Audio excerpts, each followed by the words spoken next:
Welcome back, everybody, to the second half of the last day. And traditionally, this is the session where we gather together some of the policymakers, implementers, users involved inside 112 and effectively debate a few issues that are really hot topics. Some of these topics have been discussed as recent as this morning, yesterday, and of course on Wednesday. So sometimes it's good to refresh what was said maybe in those previous sessions and bring them back together in a structured way for debate. And I'm hoping also to be able to take a couple of questions from the floor on these topics if time permits. But let's try and take a couple of questions later on. I know, Flora, you have to leave at 2 o'clock, so we'll try and get through as much as we can before you go.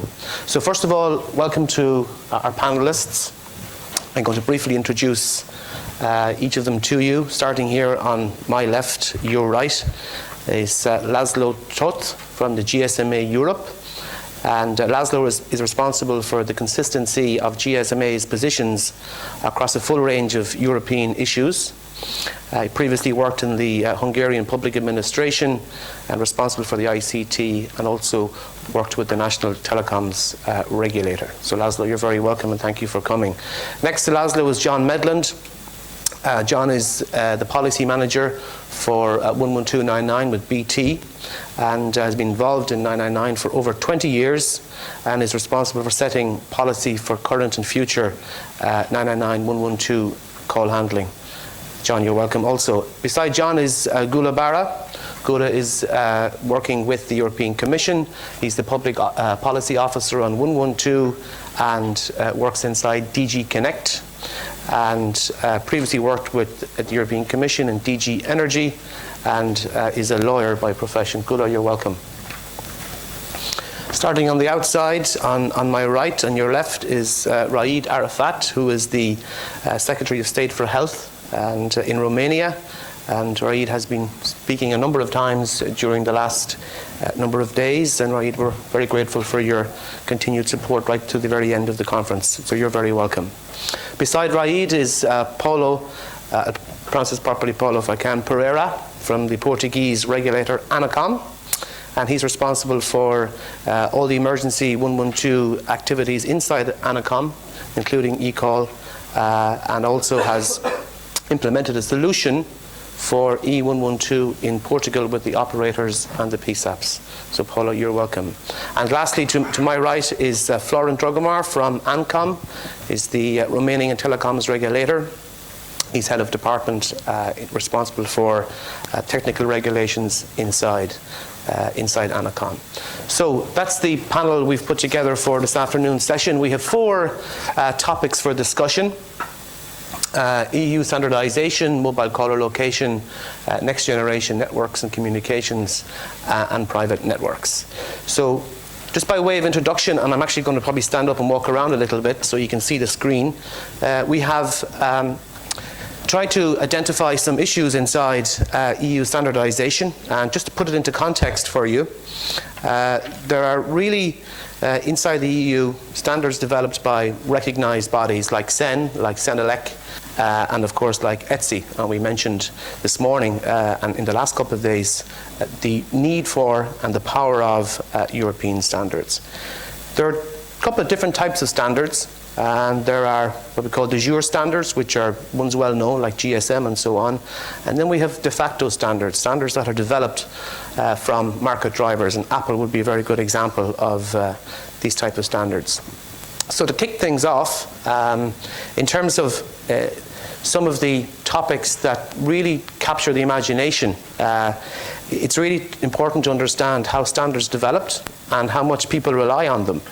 And Laszlo, if I could maybe start with you in terms of your members and the members that you represent, how important is the development of standards and the adoption of standards with your members? Good afternoon, everyone. Okay, on behalf of GSMA, as mentioned, GSMA represents the interest of mobile operators. Maybe a couple of words about GSMA before I turn to the standards. The two important things about the GSMA. One, the GSMA is worldwide, spanning more than 220 countries around the world. Unites nearly 800 operators, and in the European Union more than 100 operators. And secondly, it's not just about regulatory issues and public policy. GSMA works on market development projects and initiatives that address the collective interest of mobile operators. We also work together with adjacent industries to unleash the mobile opportunity in health, transport, utilities, financial services, and also GSMA produces industry leading events such as the Mobile World Congress. And in February, the GSMA announced that it's joining the European Emergency Number Association, EENA, to support the efforts in advancing the success of and quality of emergency services across Europe, and the GSMA and the members are committed to reinforce efforts for improved personal safety across Europe. As Europe has the highest mobile penetration and already changed our lives, and as the mobile phone is at hand, usually at life-threatening situations, we consider that the mobile communication plays a crucial role in the success of the 112. The mobile. Maybe you've forgotten the question. Will I repeat it? Yeah, and okay. I'm turning to that. I'm just. So we are kind of stuck for time, so I'm keen to keep the debate going. So the question was about how important the role of standards is within mobile network operators, and those that you represent at least. Mobile standards are very important, and the GSMA is also active in the field of standards in the de facto category as you defined.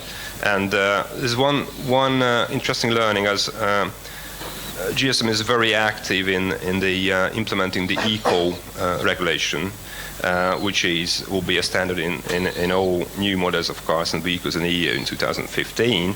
And in case of an accident, an eCall-equipped vehicle would automatically trigger a call. So when working together is one key lesson from that collaboration is that it's very important that all the players in the value chain work together to make a service successful in the market, and in terms of working on common standards, which would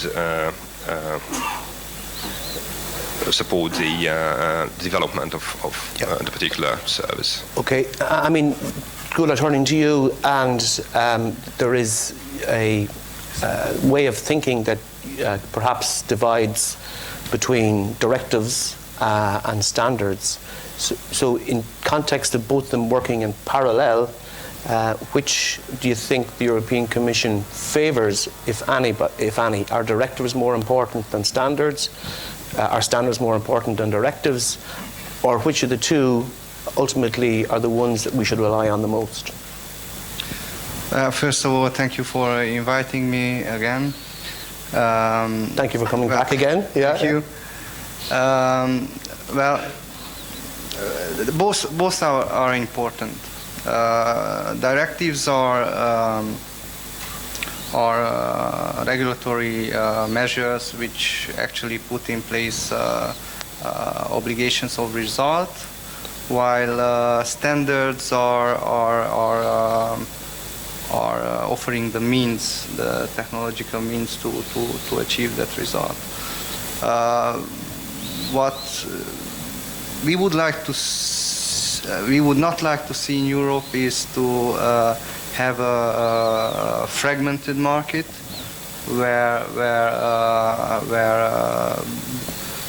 lots of standards would coexist and would be implemented, and which would impede interoperability of services. Therefore, in this context, standards are, I would say, even more important than directive. Okay. Turning to my right, and Florin and Paolo, in terms of your regulatory responsibilities,